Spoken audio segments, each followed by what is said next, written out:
The readings confirm the anomaly is expanding. We must mobilize the fleet before it reaches the colonies. Agreed. The Galactic Council had convened for the first time in over a century, an assembly of species that spanned countless star systems. Their chambers, floating high above the luminous gas clouds of the planet Cythera Prime, were a spectacle of light and architecture beyond human comprehension. Towering crystalline spires, rotating energy platforms, and corridors that seemed to bend time itself. Representatives of thousands of civilizations had gathered, each cloaked in the distinctive aura of their homeworld. Earth's delegates, however, were absent, or rather they had been intentionally overlooked. News had arrived days earlier that the Council had passed a preliminary assessment of humanity: primitive, volatile, and unfit for interstellar diplomacy. The pronouncement was broadcast across the galaxy. The humans of Sol 3 displayed traits unworthy of galactic participation.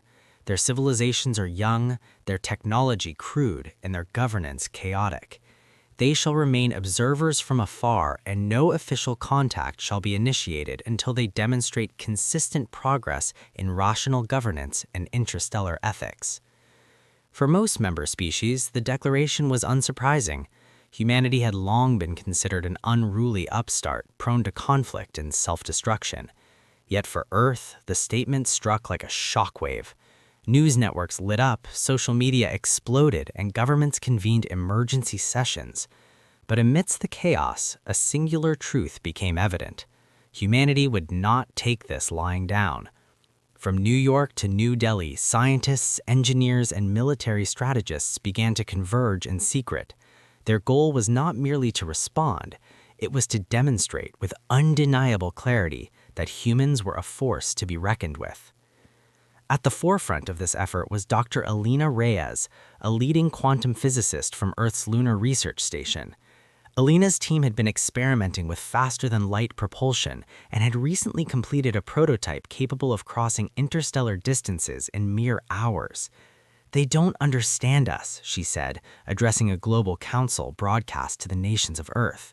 "They think we are primitive. It's time we show them exactly what humanity can do when it unites." Within weeks, Earth space fleets, previously fragmented among national programs, were unified under a single command: the United Earth Directorate. Advanced drones, experimental stealth ships, and modified civilian vessels formed the vanguard. Humanity's plan was not to attack. The Council's judgment had been haughty, but direct hostility would invite annihilation.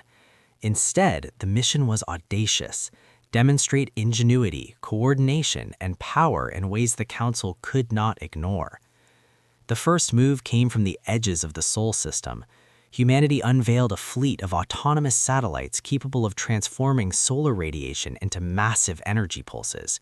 When these pulses were activated in sequence, they created a dazzling light show visible from the dark void of interstellar space. The pulses weren't weapons, they were a statement. News of this phenomenon reached the Council mid-session. Holographic feeds displayed Earth's innovation, a civilization so young yet so cunning, so bold in its creativity. Some delegates scoffed, others murmured, but all took note. Earth had made its first mark. But humanity's most significant response was yet to come. Alina's team successfully completed a quantum transmission across light years, delivering a live feed of Earth's unity and culture to the Council chambers. They broadcast images of children playing in zero-gravity playgrounds, scientists collaborating in vast orbital labs, and citizens of every nation working together to stabilize ecosystems and restore planetary health. Interspersed with these visuals were demonstrations of Earth's ingenuity: self-repairing space stations, experimental gravity shields, and AI-driven disaster response systems. The message was clear: primitive, perhaps, in the eyes of the Council, but resourceful, creative, and adaptive beyond measure. The Council convened an emergency session. Ambassador Zyrath, a reptilian diplomat from the Orion cluster, slammed their crystalline gavel. "This display is unprecedented. How can a species so recently classified as primitive achieve such cohesion and innovation?"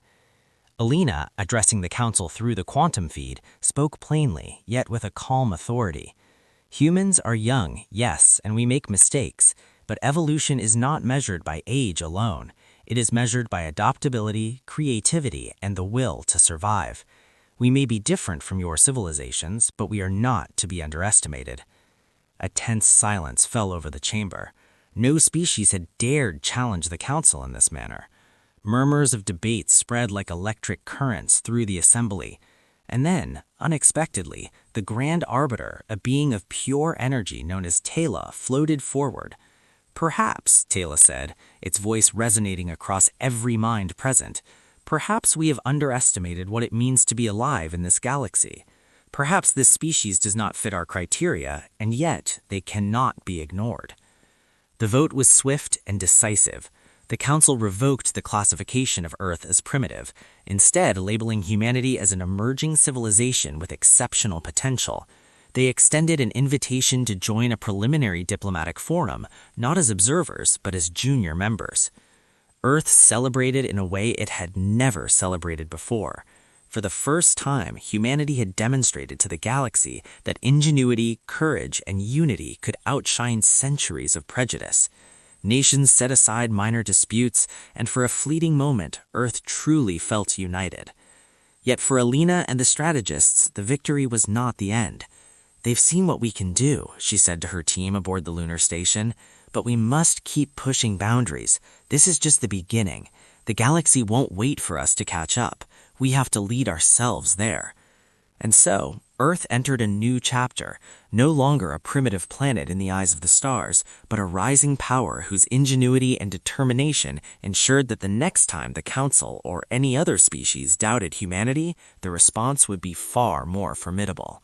The universe had learned a simple truth: underestimate humanity at your own peril.